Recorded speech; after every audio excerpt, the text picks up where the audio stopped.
Hello and welcome to today's video lecture. आज के video lecture में हम partnership and sole proprietorship companies के डिफरेंशिएशन को पढ़ेंगे, पॉइंट वाइज पढ़ते जाएंगे और कहाँ कहाँ डिफरेंसेस हमें देखने को मिलती हैं इन दोनों कंपनियों या बिजनेस ऑर्गेनाइजेशन के बीच, इन्हें हम डिस्कस करते हैं। देन फर्स्ट पॉइंट जो है पार्टनरशिपिंग में वो है अधिनियम के तहत। तो पार्टनरशिपिंग में भारतीय साझेदारी अधिनियम या इंडियन पार्टनरशिपिंग एक्ट 1932 की धाराओं के अनुसार कार्य किया जाता है। वहीं सोल प्रोप्राइटरशिप में ऐसा कोई एक्ट नहीं है। स्थापना या इस्टेब्लिशमेंट, तो पार्टनरशिप की स्थापना में कई प्रकार की फॉर्मेलिटीज़ को पूरा करना पड़ता है, वहीं सोल प्रोप्राइटरशिप में इस प्रकार की कोई फॉर्मेलिटीज़ नहीं करना होता। थर्ड जो है सदस्यों की संख्या।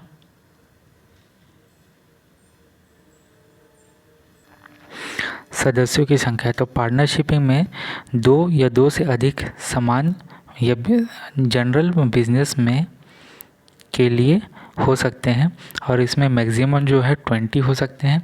वहीं अगर बैंकिंग से रिलेटेड अगर बिज़नेस करते हैं तो इसमें मैक्सिमम जो मेंबर्स हैं या पार्टनर्स हैं वो 10 हो सकते हैं। तो ये सबसे इम्पॉर्टेंट पॉइंट है इसका। तो पार्टनरशिपिंग में मिनिमम 2 होने चाहिए और अगर कोई जनरल या फिर कॉमन बिजनेस है तो उसमें मैक्सिमम पार्टनर 20 हो सकते हैं। और अगर वही बैंकिंग से जुड़ी हुई अगर कोई बिज़नेस है तो उसमें मैक्सिमम पार्टनर जो हैं वो 10 हो सकते हैं। वहीं पे सोल प्रोप्राइटरशिप में एकल स्वामित्व में केवल एक ही व्यक्ति होता है। समझौता, तो पार्टनरशिपिंग इंस्टीट्यूट में साझेदारों की मध्य आपसी समझौता आवश्यक है। वहीं सोल प्रोप्राइटरशिप में ऐसा कोई आवश्यकता नहीं है। गोपनीयता, तो पार्टनरशिपिंग संस्था में एक से अधिक साझेदार होते हैं, इसलिए इसमें गोपनीयता नहीं रहती, माने सीक्रेसी नहीं रहती। वहीं एकाकी या फिर एकल स्वामित्व वाले बिजनेस में एक ही सदस्य या एक ही व्यापारी होने के कारण इसमें काफ़ी जो है सीक्रेसी रहती है। पूंजी की मात्रा, सदस्यों की संख्या अधिक होने के कारण पूंजी की मात्रा अधिक होती है, माने जो कैपिटल अमाउंट जो होता है वो पार्टनरशिप में काफ़ी ज़्यादा होता है। वहीं सोल प्रोप्राइटरी में ये जो कैपिटल अमाउंट होता है वो कम होता है।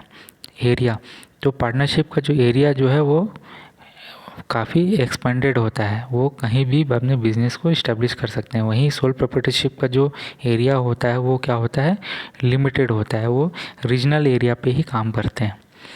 देन रजिस्ट्रेशन, तो पार्टनरशिपिंग का जो है संस्था, पार्टनरशिपिंग वाले जो बिजनेस ऑर्गेनाइजेशन हैं उनका रजिस्ट्रेशन कराना अनिवार्य होता है, लेकिन सोल प्रोप्राइटरशिप में इस प्रकार का रजिस्ट्रेशन कोई अनिवार्य नहीं होता। लाभ हानि का विभाजन, तो पार्टनरशिपिंग में लाभ और हानि का विभाजन समझौते के तौर पे किया जाना चाहिए और उसके लिए प्रॉपरली उनका स्ट्रक्चर फॉलो होना चाहिए। लेकिन सोल प्रोप्राइटरशिप में लाभ और हानि का भागीदारी वो खुद व्यापारी ही होता है। परामर्श, व्यवसाय संबंधित कोई भी निर्णय सभी पार्टनर्स को आपस में मिलकर करना होता है। वहीं सोल प्रोप्राइटरशिप में जो किसी भी प्रकार का परामर्श है वो उन्हें नहीं मिलता है।